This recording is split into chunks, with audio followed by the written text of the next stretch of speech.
Okay, good morning, class. Welcome to our PE virtual class session. So, this will be our uh, third lesson in the second quarter in week 3, which is the stress. Our topic for this, our lesson for this week is about stress and its symptoms and the stressors and the cause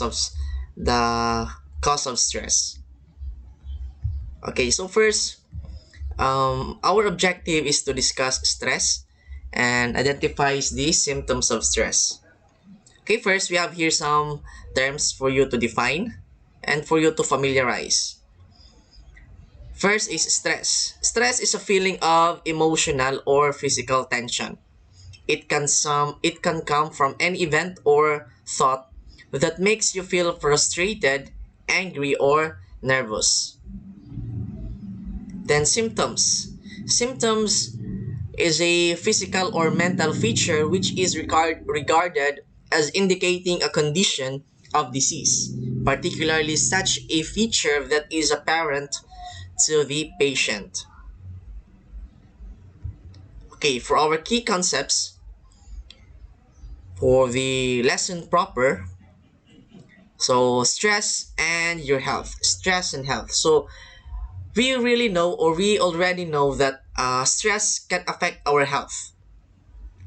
Um, if we have some if we have many things that we we process in our mental aspect, then also that can cause stress. One of the factors that can make us stress. So really, stress can affect our health. Stress is a feeling of emotional or physical tension. It can come from any event or thought that makes you feel frustrated, angry, or nervous. Stress is your body's reaction. This is how our body reacts from the stressor, which is a situation, object, any event. Reaction to a challenge or demand. In short bursts, stress can be positive in some ways, okay?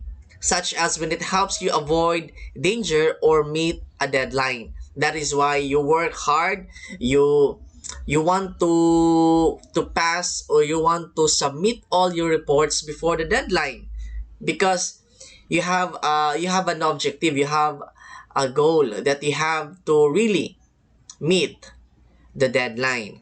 Okay? But when stress lasts for a long time, it can harm your health. Okay? Okay, we have here an illustration of a stress that is caused by an existing stress causing factor, or we call that one stressor. It can be an object, it could be a thing, it could be an event or situation. Okay?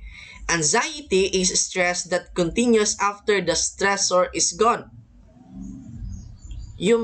Sometimes you may think that um, even depression, okay? Depression, stress has its is interrelated with each other. Okay? Considerations. Okay, stress is a normal feeling, and there are two main types of stress. We have an acute stress, then chronic stress. An acute stress is just a short-term stress that goes away quickly. You feel it when you slam on the brakes, have a fight with your partner, or ski down a steep slope, but it helps you manage dangerous situation. This acute stress. It also occurs when you do something new or exciting. All people have acute stress at one time or another. But this stress is a stress that lasts for a longer period of time. Chronic, from the term chronic, long period of time. You may have Chronic stress if you have money problems, unhappy marriage life, or trouble at work. Any type of stress that goes on for a weeks or months or several days is a chronic stress. You can become so used to chronic stress that you don't realize it is a problem. You already have this habit, this mental setup or mind setup, but you don't know that that is a problem or that is already a chronic stress, but you just took it for granted. So you have to do something. You have to really identify what is your what is the stressor, what is your stressor, what causes your stress, okay, for you to really work and have a solution or um, to get away from those stress, okay. If you don't find ways to manage stress, it may lead to health problems. Okay, for stress and your body,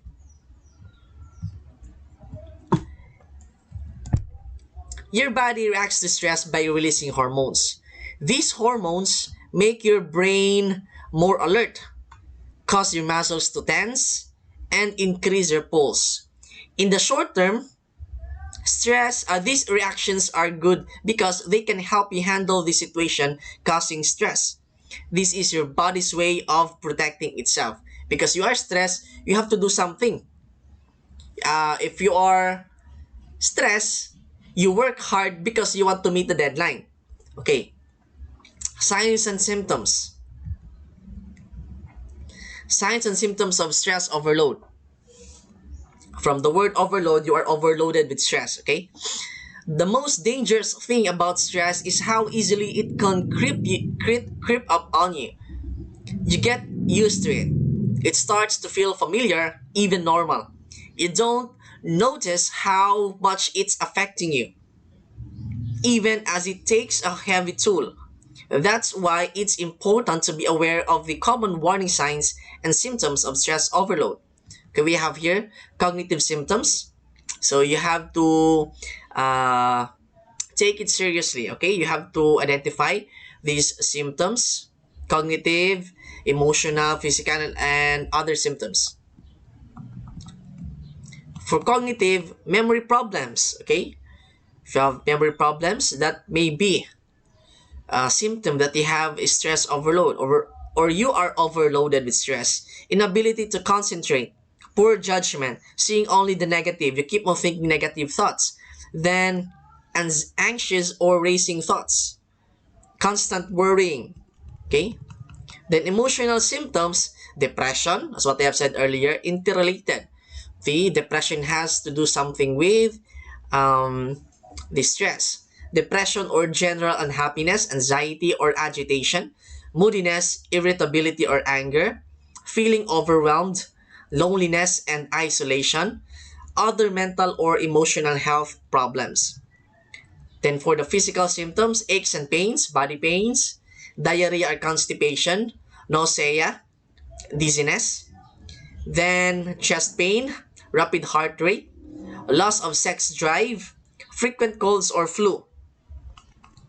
Then for the cause of stress, the situations and pressures that cause stress are known as stressors. As what I have said earlier, stressors are the cause of stress. The thing or event situation that makes you stress. We usually think of stressors as being negative, such as an exhausting work schedule or a rocky relationship. However, anything that puts high demands on you can be stressful. This includes positive events such as getting married, buying a house, going to college, or receiving a promotion. Then we have your common external causes of stress. This includes the major life changes, work or school,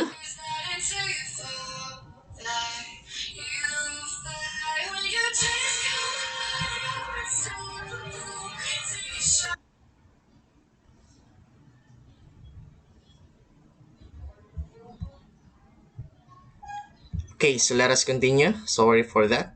Um,